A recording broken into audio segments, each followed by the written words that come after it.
Hi, my name is Robert Fink. Today's population health issue we're going to talk about is hepatitis C.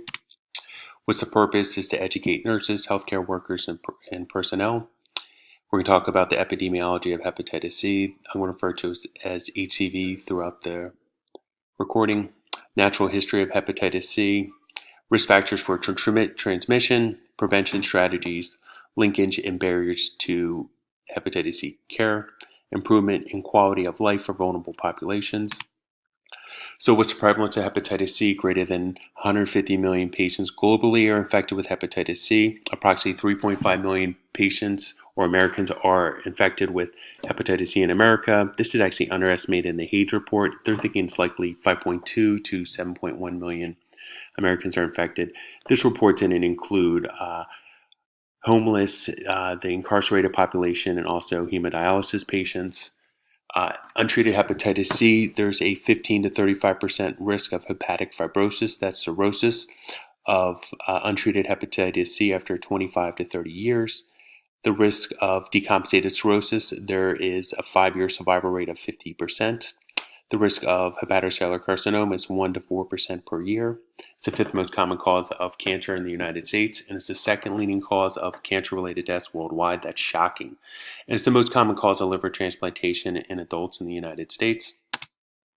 So, hepatitis C virus, it's an RNA virus in the hepatitis virus family of the Flaviviridae. I mispronounced that. 6 genotypes. There's 1, 2, 3, 4, 5, and 6. Genotype 1 is the most common genotype found here in America. About 80% is genotype 1. It's a blood-borne infectious disease. Chronic hepatitis C is defined as HCV RNA, that's the viral load, in the blood after 6 months after the acute onset of infection. So acute hepatitis C, the ALT goes greater than 10 to 20 times the upper limits of normal. So we're talking like an ALT of like 900 to 1500 when the normal should be like less than 40. Two processes occur. Spontaneous clearance can occur. That occurs about 15 to 45% of people out there. I tell patients who this occurs with, they are lucky. They don't need treatment. Chronic hepatitis C occurs about 55 to 85%. And this is basically viral replication. And this basically means active disease. And how do you test for hepatitis C? You want to screen them for the hep C antibody. So the antibody is negative, there's no exposure. If the hep C antibody is positive, it means that there's true exposure. You want to follow up with an HCV RNA level. This confirms if active virus. Positive HCV RNA level requires referral to a hepatitis C specialist. You always want to rule out hepatitis B and HIV because you want to ultimately treat the hep B and HIV first before treating the hepatitis C because ultimately, if it unrecognized, the hep B and HIV can cause havoc once hep C gets eliminated out of their system. If there's a high risk of suspicion of hepatitis C, you want to repeat again another antibody test in 6 months. What are risk factors? So host susceptibility factors are transmission is through intravenous drug use, through needles, drug paraphernalia. So the paraphernalia is spoon, crack pipes, cookers, and personal hygiene items. That's your razors, shavers, toothbrushes, and like nail clippers. For race, non-Hispanic blacks have a 3 times higher rate of chronic hepatitis C prevalence compared to non-Hispanic whites. Chronic hepatitis C prevalence is similar among non-Hispanic whites and Latinos. Gender, males are higher risk of progressing advanced liver disease, cirrhosis, and liver cancer. The highest rate of new infections are among all range groups is ages 20 to 29. This occurs about 2.7 per 100,000 in population in 2016. This is all related to the opioid epidemic in between the heroin epidemic going on right now. One out of the 13 people with hepatitis C are baby boomers. So who should get screened? It is recommended by the CDC to screen 1 time for the hep C antibody for everyone born between 1945 and 1965. This is your baby boomers. It's recommended for hepatitis C testing in this specific population is current injecting IV drug users, history of injecting IV drugs, and also specific medical conditions such as people receive clotting factor concentrates before 1987, that's your hemophilia patients, long-term hemodialysis patients, ALT persistently elevated, your HIV infection. You want to screen them. About 1 in 4 patients are infected with hepatitis C. Recipients of solid organ transplants, blood transfusion before 1992, a recognized exposure of hepatitis C blood among healthcare workers, emergency medical personnel, and public safety workers, and kids born to hepatitis C positive mothers, and hepatitis C testing day is May 19th. Epidemiologic prevention. So this is ultimately strategies to prevent the virus and contraction and risk behaviors. So primary prevention is intervene before the health effects occurs. So this is vaccinating, altering risk behaviors, educating to prevent disease with risk factors. Secondary prevention. This is actually screening for disease in early stages. This is your mammograms, blood pressure screenings, and age-based screenings. Tertiary prevention is actually managing the disease post-diagnosis to stop or slow progression. This is treatment, chemotherapy, rehab, and also screening for issues from the disease. So one great primary prevention strategy is needle exchange programs. These are probably one of the most beneficial ways of reducing transmission among people who inject IV drugs. This is extremely controversial. It's arguably the most effective strategy in reducing Hep C transmission among vulnerable populations. It essentially reduces risky behavior. It's a 52% reduction in transmission. You can get free access to sterile needles and safe disposal of used IV supplies. It's a strategy in reducing transmission among high-risk behaviors. It's a very cost-effective approach. And also, these needle exchange programs can provide linkage to opioid substitution programs and also give Hep C treatment options for patients who know they have Hep C. Nursing education with this is educating the patient upon transmission. Risk factors is sharing needles, cookers, and filters, and ultimately referring them over to clean needle exchange programs to reduce the risk of infection. You want to also inform them of the risk of HIV and Hep B through needle sharing. You want to connect them ultimately to an opioid substitution program to ultimately alter that risky behavior. Educate them on high-risk sexual behaviors, increased risk of transmission. And ultimately, you want to encourage patients with to get screened for hepatitis C. And if they do have it, you want to have them treated for it. Avoidance of alcohol use, especially with active hepatitis C. This increases the risk of progression of liver disease and increased mortality. So what's the cost? So average cost for a city is about $160,000 per year. That's $20 per user per year. That is cheap. It's a $2 million to $6.7 million per 100 people who inject IV drugs in annual savings.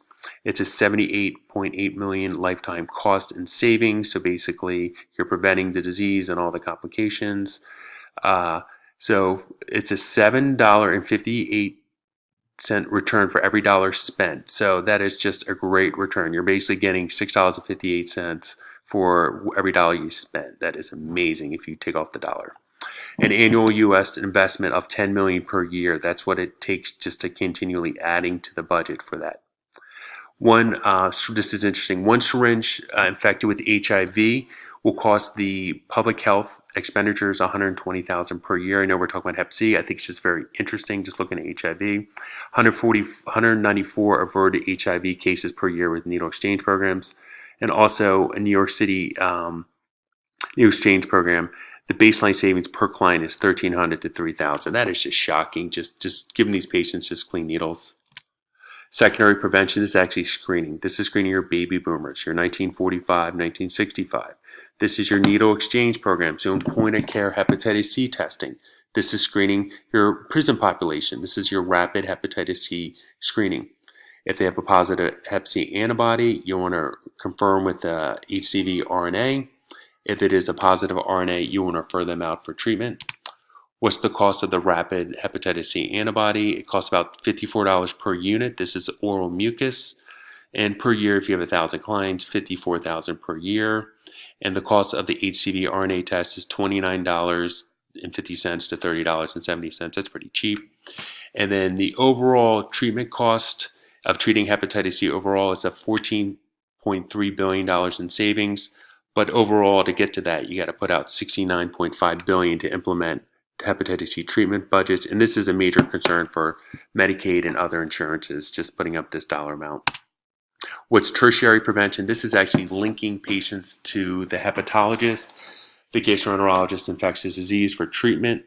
You want to determine the level of liver disease. You want liver imaging, blood work, and fiber scan. You want to know, have they been treated? Are they naive or are they treatment experienced?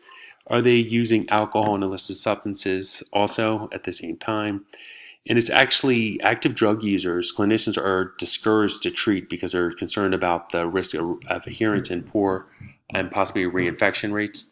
And Hep C direct antivirals are highly effective and well tolerated in patients who inject IV drugs or people. Cure rates are greater than 95%. These are pill-based therapies.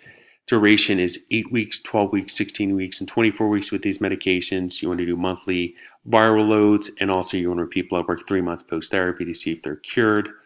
And if cirrhosis is present, you want to basically do imaging of the liver every 6 months as well as blood work to screen for hepatocellular carcinoma. And untreated hepatitis C in people who inject IV drugs, you're going to lead to progression of decompensated liver disease. Cost of liver transplant in 2017 is $812,500. That is shocking. Rejection meds cost $2,500 per month. That's just 1 month, added up over a lifetime. So treating a person who's injecting IV drugs is a risk of 10 to 15% of reinfection rate. Hep C treatment costs $84,000 to $96,000 for commercial costs. That is a lot. $40,000 for Medicare costs after 2014. So it's cheaper to treat patients now than to deal with them long term. This is the gist of this.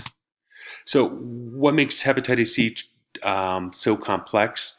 So you need a diagnosis, you need to refer to a specialist, then you need to evaluate the amount of liver disease, then follow up imaging and blood work, then you have to send it to the insurance company and then authorize it. They either approve it or deny. There's very strict approval criteria for this. Then it's got to be dispensed to a specialty pharmacy. Sometimes patients are lost to follow-up. They have unstable living situations. Their phone number changes. Their address changes. They relapse in alcohol and drugs, and they just don't have motivation for this. Epidemic evaluation. You want to determine the level of success with these outreach programs. You want to track new infection rates among local, state, and federal health departments, and ultimately needle exchange programs who test for the hepatitis C antibody should be reporting new communicable infections, and then ultimately they should be the needle exchange program should be evaluating needle exchange rates in conjunction with periodic hepatitis C screening testings, and then linking patients to Hep C therapy. What's the role of the DNP in this whole process? The DNP collaborates with the community outreach centers and other medical experts to organize hepatitis C prevention and screening programs, education of community leaders on importance of prevention and risk-based screening programs in vulnerable populations at risk for hepatitis C. Nurses and advanced practice nurses can provide information about transmission and diagnosis, linking to hepatitis C or drug rehab clinics. They can give treatment options available out there. They can educate on potential side effects of treatment options out there. And if advanced liver disease is present, you want to educate the patients on the importance of imaging of the liver and blood work every 6 months just to make sure hepatocellular carcinoma doesn't occur out of nowhere. Ethical considerations. There's a stigma with the hepatitis C diagnosis. Families hide it from friends and families that it's communicable. Again, the cost of these medications is just outrageous, but it's cheaper to treat them now. Ultimately, needle exchange program, you're supporting IV drug use with taxpayer monies. Communities just don't want these in their neighborhoods. They said they just don't want it. Treating active drug users, there's such an ethical consideration, but it's a low risk of reinfection. Hepatitis C evaluation requires to be seen by a specialist. This is no doubt a barrier to treatment, and future goal is to have primary care doctors treat. Ultimate conclusion is hepatitis C is a public threat and burden in the United States that continues to be transmitted among highly vulnerable populations. Primary prevention is a key strategy in recognizing and preventing of this highly contagious virus. Risk-based screening programs should be promoted for early detection and for the benefit of patients and healthcare budgets. There are numerous factors to contribute to the barriers for hepatitis C therapy. So ultimately screen your patients and know the risk factors for this. Thank you. And here are my references.